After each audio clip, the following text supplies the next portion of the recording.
pessoal, estamos de volta agora para fazer a nossa sessão de português. Eu tenho aqui comigo a Melina Revuelta, que é uma intérprete brasileira baseada em Paris. Então, em paralelo ao trabalho dela profissional como intérprete, ela fez uma pesquisa nas áreas de direito e ciências políticas, e atualmente o interesse acadêmico dela está mais voltado para a sociolinguística e semiótica, em conexão com o campo prático da interpretação de conferências. Melina, é um prazer ter você aqui conosco para falar sobre o Carnaval em Quelimane. Todo mundo fica esperando que uma brasileira fale do Carnaval no Rio, mas aqui na Merivox a gente gosta de ser criativo, né? E realmente ter alguns temas inesperados, como é a sessão de hoje. Então, eu vou te passar a palavra, fique à vontade para compartilhar os seus slides e seja bem-vinda.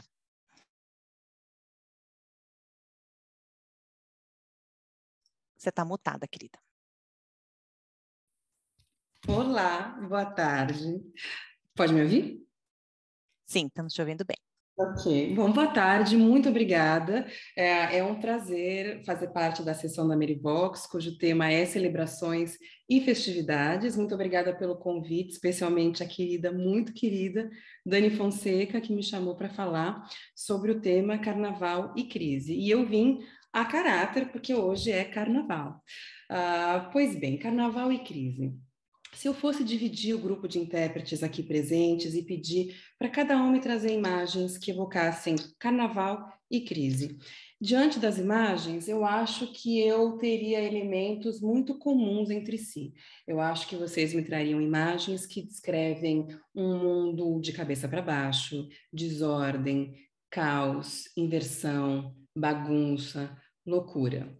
E por mais que carnaval e crise guardem muitas semelhanças, há também diferenças fundamentais entre os dois, sobretudo em relação à atmosfera que cada um evoca.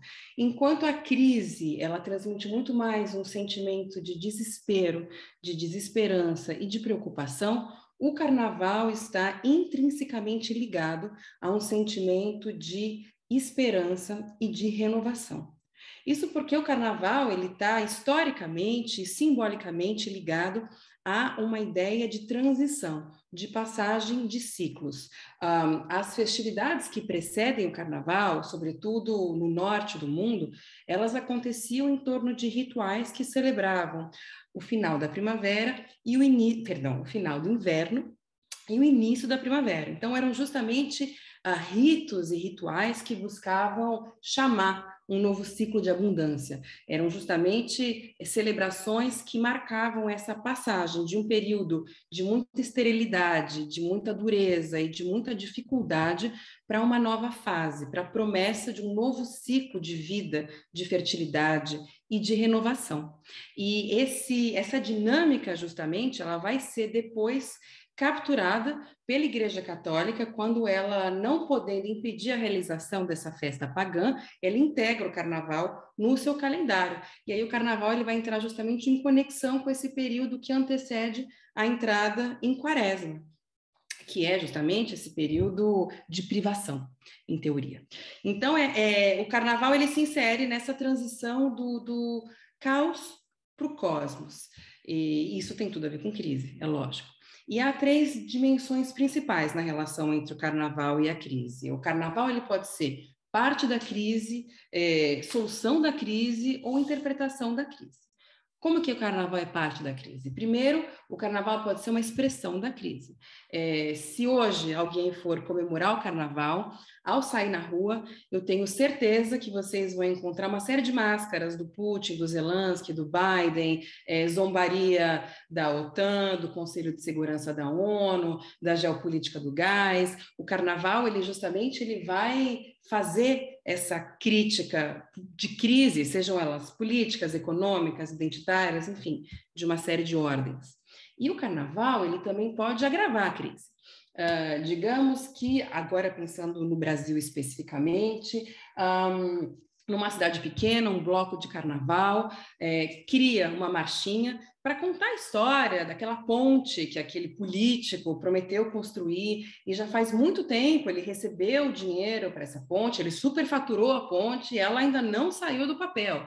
Então, essa marchinha vai contar essa história e isso pode detonar uma crise, pode justamente incitar a cólera local e a população pode acabar partindo para um levante.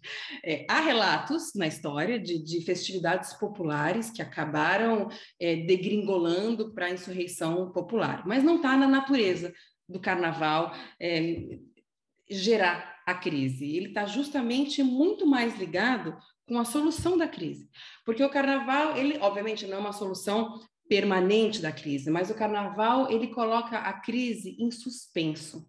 Ele é como se o carnaval fosse um momento de expurgar os males, de esquecer os problemas. O carnaval é quando as pessoas vão apagar as fronteiras sociais, morais, e elas vão brincar de ser o outro, de pensar como o outro, de agir como o outro. Elas vão se colocar em um lugar onde elas desejam estar ou não.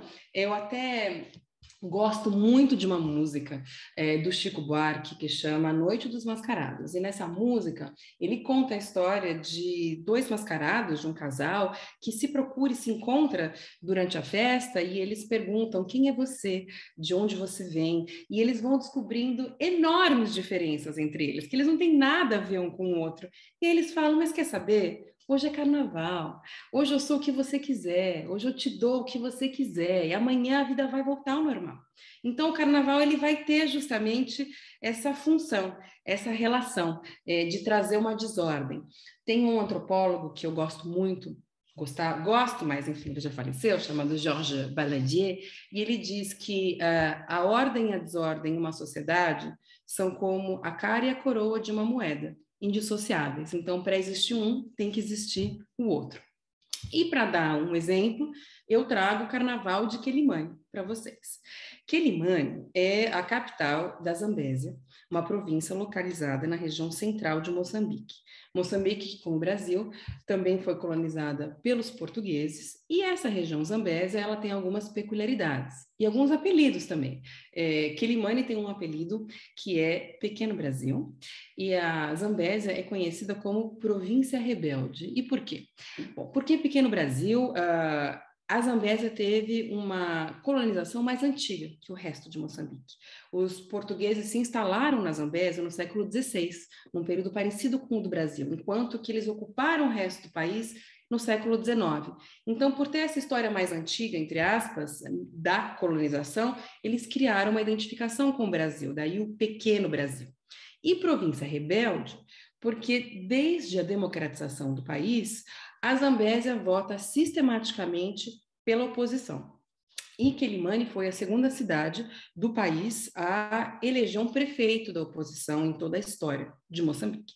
Então, foi justamente o comportamento eleitoral / identidade política que me levou até Quelimane. Eu queria entender se esse voto era uma resposta à crise, justamente, para procurar solucioná-la, colocando uma outra pessoa no lugar, se era a expressão de uma identidade que não se identifica justamente com um governante que acha que não representa legitimamente os interesses da região. E, enfim, diante dessas questões, eu acabei em Quelimane e eu queria muito poder contar para vocês como é que eu fui do voto até o carnaval, mas por uma questão de tempo não vai dar, eu vou me limitar a dizer que perguntar para uma pessoa qual é a música favorita dela, por que ela dança carnaval e por que ela vota pela oposição, vai ter uma conexão muito grande, porque em ambos os casos a pessoa vai me falar de desejo, e é disso que se trata. Vai falar daquilo que ela quer, que ela espera que se torne realidade. Então, assim, fui eu, inclusive, sendo brasileira, era muito mais legítimo eu fazer uma pesquisa sobre o carnaval diante da população, diante dos olhos da população, do que, enfim, uma estudante de ciências políticas querendo entender qual é o raciocínio do voto. E a resposta ia ser a mesma, e eu me diverti muito mais. E eles também, eu acho. Enfim, esse carnaval ele conheceu algumas fases diferentes. Ele começou de uma maneira muito tradicional, em linguagem, em língua local, o machuado, com adereços locais, contando um pouco a vida da época, da sociedade daquela época. Ele depois se, entre aspas, internacionaliza e ele vira o carnaval, o grande carnaval, que é aí muito inspirado no Brasil, com carros alegóricos, com festas de carnaval em clubes, com marchinhas, MPB, música, outros cantores brasileiros. E esse carnaval ele deixa de acontecer quando começa a Guerra Civil em Moçambique. Não tanto por causa do conflito armado, mas porque o grupo que estava e está até hoje no poder, a Frelimo, tinha naquele momento uma orientação política que era, segundo eles, marxista-leninista, vanguardista, na teoria.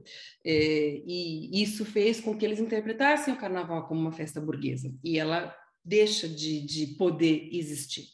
E, pois bem, esse carnaval ele volta no começo dos anos 2000 pelas mãos de um político, justamente o prefeito da oposição, que foi eleito por Quelimane, que restaura esse carnaval, mas de maneira completamente diferente. Ele cria um carnaval popular, ele financia esse carnaval e ele faz uma transformação, uma inversão centro-periferia. Enquanto aquele carnaval de ouro dos clubes, dos carros alegóricos, era um carnaval para a elite, para aqueles que podiam pagar para assistir o carnaval, esse carnaval é financiado pela prefeitura, que vai pagar para esses jovens que moram na periferia para que eles venham se apresentar e dançar no centro da cidade. É realmente essa inversão. Então, o carnaval tem, num primeiro momento, uma relação com o poder político, mas não é uma politização do carnaval, como a gente tem no Brasil, quando você vai usar o carnaval para denunciar o que está errado na política. É muito mais uma política do carnaval. É o representante que vai se usar da alegria gerada pelo carnaval para obter ganhos políticos, dividendos eleitorais, para renovar o apoio popular. Então, o carnaval é, ao mesmo tempo, palco e palanque. É no carnaval também que esse político vai contar a história daquela sociedade, vai lembrar daquele passado de ouro que eles tiveram e falar de como hoje eles são injustiçados, marginalizados, como eles ocupam um lugar indevido na história e na sociedade. Ele vai explicar a crise e vai se colocar como solução para essa crise. Porém, é muita ingenuidade a gente achar que o povo pode ser facilmente manipulado. O povo aceita de bom grado a festa e ele faz a festa, mas ele se apropria à sua maneira.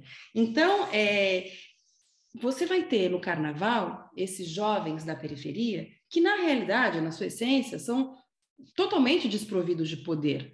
E que poderiam ser manipuláveis e manipulados, mas que são, na verdade, dotados de uma enorme potência e que vão, nesse carnaval, desfilar toda a zambezeneidade deles, por assim dizer, toda essa identidade, tudo aquilo que eles desejam ser.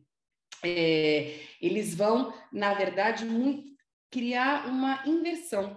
Ao invés de eles focarem naqueles obstáculos que impedem que eles sejam aquilo que eles gostariam de ser, eles vão focar muito mais naquilo que eles desejam e onde eles querem estar.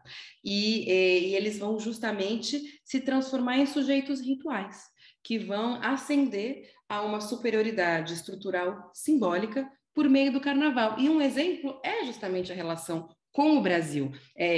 Quando eles dizem que eles são como os brasileiros e que eles fazem o carnaval como o do Brasil, porque hoje, obviamente, eles não vão dizer que eles são pequeno Brasil por causa da colonização, não vão contar essa história. Eles vão dizer que eles são chamados de pequeno Brasil porque eles têm o maior e o melhor carnaval de Moçambique. Alguns me disseram o maior e o melhor carnaval da África e um me falou o maior e o melhor carnaval do mundo. Então, na verdade, o que eles estão dizendo é que eles são os melhores e os maiores. E é por meio do carnaval que eles realizam esse desejo, que eles encenam essa realização.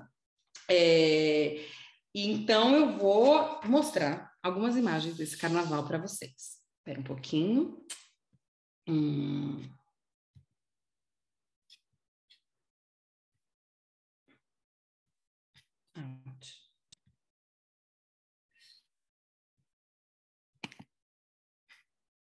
Maravilha. Espero que vocês estejam conseguindo ver.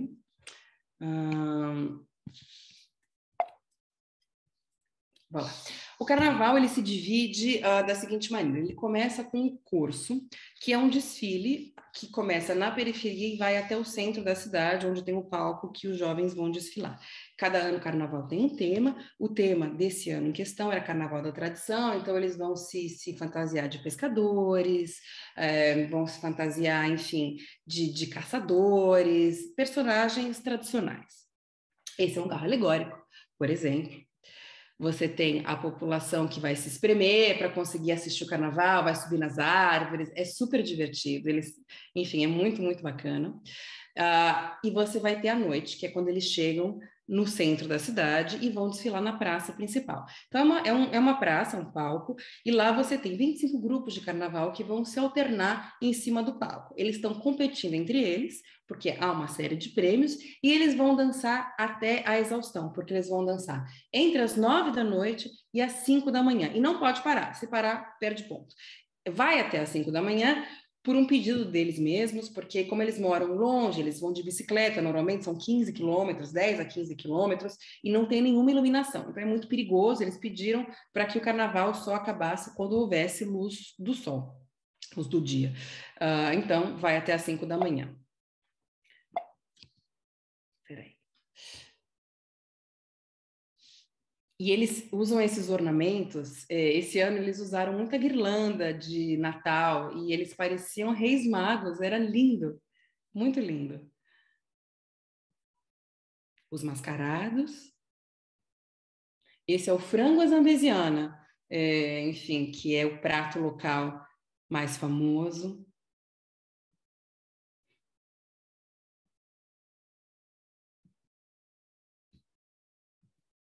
E a gente fez um ensaio fotográfico que deu muito errado, que na verdade deu muito certo. Eu fui acompanhada de um fotógrafo, o Érico Elias, e a ideia era construir um estúdio itinerante no centro da cidade para fotografar o antes e o depois. Então, fazer um registro, um retrato das pessoas às 9 horas da noite e um outro dessas mesmas pessoas às 5 horas da manhã. E a ideia, ou melhor, a minha expectativa era que às 9 da noite existiria uma tensão, uma apreensão, uma excitação, uma ansiedade. E às 5 da manhã eles estariam tipo destruídos, mega acabados, felizes, com a sensação de missão cumprida. E o resultado, assim, não tem nenhuma diferença entre as 9 da noite e as 5 da manhã. Na verdade, às 5 da manhã, eles estão ainda mais maravilhosos, ainda mais lindos, mas é assim, como se nada tivesse acontecido, como se eles não tivessem derramado uma gota de suor. Isso, por exemplo, foi às 5 horas da manhã. Então, vocês têm uma ideia. Esse ganhou como rei do carnaval nesse ano, e depois tem o enterro do carnaval. Porque justamente para que o carnaval possa cumprir a sua função, ele tem que acabar, né? Para que a ordem possa perdurar, ela precisa de um pouco de desordem, e para que a desordem cumpra a sua função, o seu objetivo, ela tem que ter um momento em que ela vai acabar. E esse momento em Quelimane é o enterro do carnaval. Então, nesse caixão existe uma pessoa que é o senhor Carnaval, que representa, obviamente, toda a festa e que morreu de tanto beber, de tanto dançar, de tanto festejar. E as pessoas fazem um cortejo, se vestem de preto, ou enfim, muitos vão se vestir como as viúvas do senhor Carnaval e vão reclamar a herança desse homem que morreu, vão gritar imensamente e vão terminar novamente no centro da cidade. E vocês têm aí uma foto do carnaval, no final do carnaval, no centro da cidade, e é uma foto que quando você olha sem contexto, você se pergunta se é uma festa ou se é um comício, justamente, porque parece muito, e você entende realmente que o voto pela oposição é um desejo de mudança e que o carnaval é a encenação, de uma certa forma, dessa mudança e dessa aspiração. E como vocês podem ver, um carnaval que se mostra aí acima de qualquer crise. Gente, era isso que eu tinha a dizer. Muito obrigada e bom carnaval para todo mundo. Melina, obrigada. Que excelente apresentação. Essas fotos são maravilhosas. Gente, que ideia, né, de enterrar o carnaval. Né? Nossa quarta-feira de cinzas não chega nem aos pés disso. Café. Mas é muito representativo, né? Inclusive dos próprios ciclos da vida, né? Daquela alegria mesclada com a tristeza que às vezes a gente tem que enfrentar. Claro, e o próprio carnaval ele emula um pouco isso, o nascimento, a redenção e a morte, e essa morte que purifica, que é falando da questão da Igreja Católica, o carnaval ele acontece entre o Natal e a Páscoa, que é entre o nascimento de Jesus e a morte de Jesus e a redenção, e quando ele ressuscita. E o carnaval representa isso mesmo, essa renovação, esse ciclo completo da vida que se renova e traz uma nova possibilidade de vida. Excelente, nossa, muito, muito bacana, obrigada. Foi ótimo. Eu acho que todo mundo vai passar a pensar em carnaval, talvez de outra forma agora, né? Não ficar só naquele quadradinho brasileiro. Ótimo.